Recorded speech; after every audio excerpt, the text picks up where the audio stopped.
Shivani, for your kind words. So I'm the secretary for Tata Memorial Hospital, the Division of Pediatric Oncology, and I have been there for the last 10 years. So the first thing that people ask me is that, are you doing a part-time job or is it a full-fledged routine job? Yes, I'm an employee of Tata for the last 10 years, and I'm proud to be so. I want to first begin by talking to you a little bit about my family, because I've been hearing a lot about Archana from my mom-in-law. So going back, I'm actually from Delhi. I've done my schooling in Delhi. And like how most of the people in Marwari families are conservative, my parents got me engaged at the age of 17. I got married and came to Mumbai. I married into the Jatia family. So our family has a lot of societal pressures. There's a lot of socializing that is involved. And right from the beginning, my in-laws understood my need to go out and do some hardcore social service. I sat and explained to them that it's not something that I want to do for a few hours of the week or a few hours in the day, but I wanted to take it up as a full-time profession. I had my kids rather early, at 21 and 23. And when my younger one was in school, she was in grade 2, is when I started work. I first started training at Breach Candy Hospital, where I learnt about social service in the charity ward there. I got an opportunity to work with 2 non-government organizations. One was the Nargis Dutt Memorial Charitable Trust, which is headed by Priya Dutt, and the other is the foundation, which is headed by Rahul Bose. I worked with these people for almost 7 years, and then in 2007, I walked into Tata Memorial Hospital, where I'm still there. So social service actually came up to me from grade 6, when I was in Delhi and I used to work with Shishaya Home. I got an opportunity to work with the mentally challenged, and that's where I found my calling. Over the years, life gave me a lot of opportunities to be a part of my husband's family business or to start something on my own.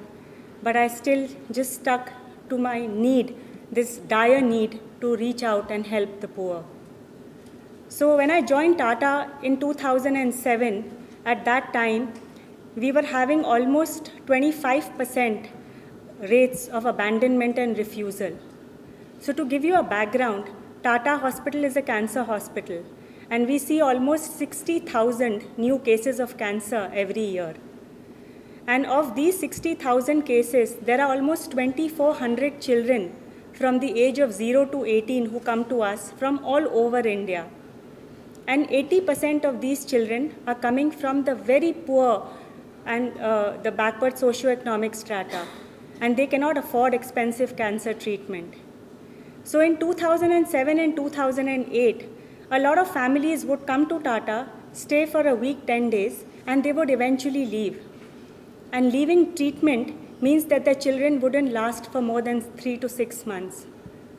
So I wanted to understand that what are the reasons that these children are leaving treatment.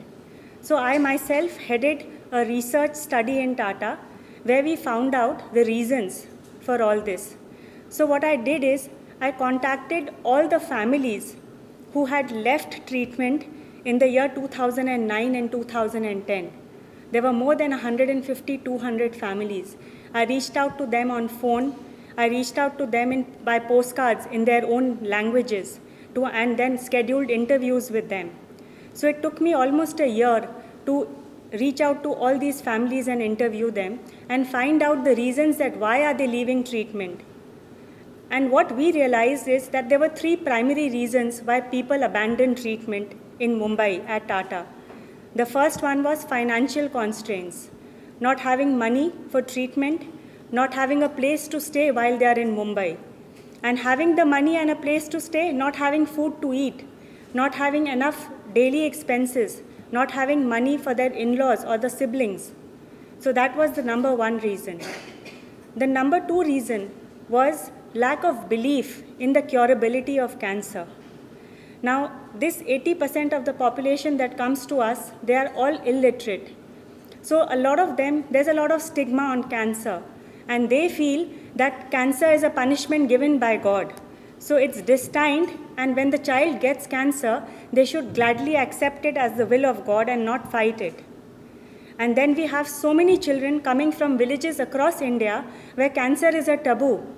They are thrown out of the villages just because the child has cancer. Now, parents don't even want to be seen in cancer centers. So even till date, we have families who tell us, can we come after dark? Can we come in the evening for OPD? Because we don't want to be seen around the center during daytime.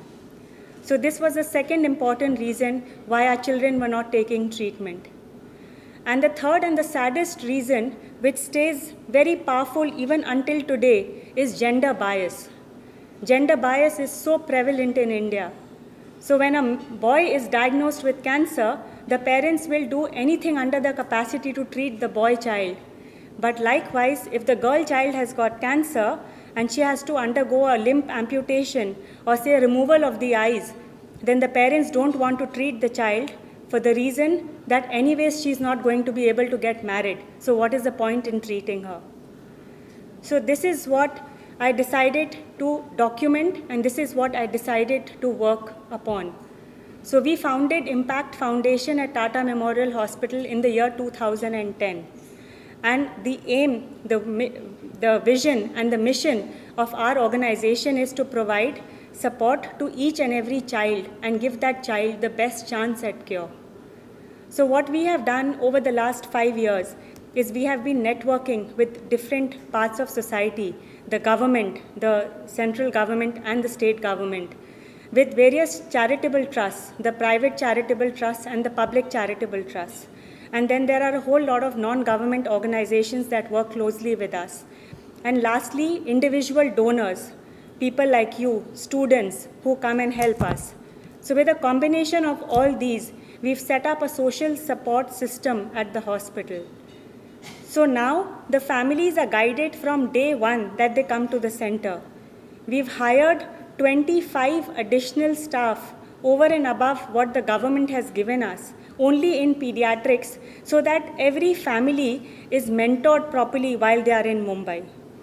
So from the day they arrive, putting them in accommodation centers, giving them pocket expenses for their travel in Mumbai, getting them funds for initial investigations, then seeing their entire treatment through, helping them for education for their children, and also vocational training for the parents while they are in Mumbai, so that even they have something to do and which keeps them occupied.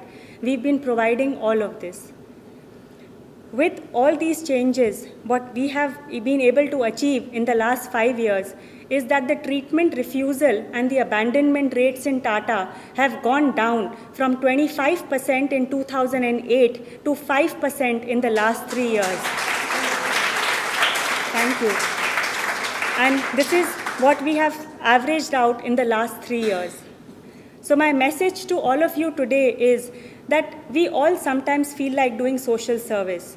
Many a times we feel that we will do social service when we have come to a particular pedestal in our lives, or when we have done our primary responsibilities of maybe getting our children married or making sure that their education is complete. And we always keep thinking we will do this one day, or we will let our children do this after they finish their graduation or after they are a little more settled. I feel that social service can be done in the simplest and in the smallest of ways. What we need to do is we just need to have a little bit of passion in us that we have to go and help another needy who is in need of help. And there are millions of ways to do social service. I'm happy to guide anybody who needs guidance. And I would just plead to all of you that teach your children, teach your near and dear ones, teach everyone around you to take out a little time in the week and go and help an underprivileged. Thank you.